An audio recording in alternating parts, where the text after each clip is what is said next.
معجزہ مصطفیٰ صلی اللہ علیہ وآلہ وسلم.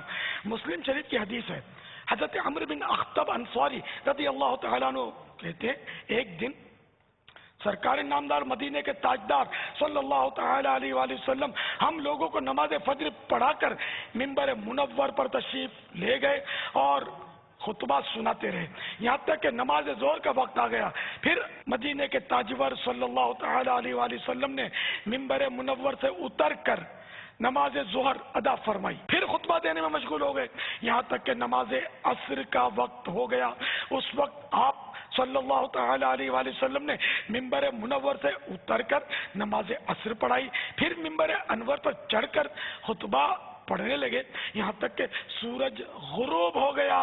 تو اس دن بھر کے خطبے میں حضور اکرم صلی اللہ تعالی علیہ وآلہ وسلم نے ہم لوگوں کو تمام ان واقعات کی خبر دے دی جو قیامت تک ہونے والے تھے. تو جس شخص نے جس قدر زیادہ اس خطبے کو یاد رکھا وہ ہم صحابہ میں سب سے زیادہ علم والا ہے.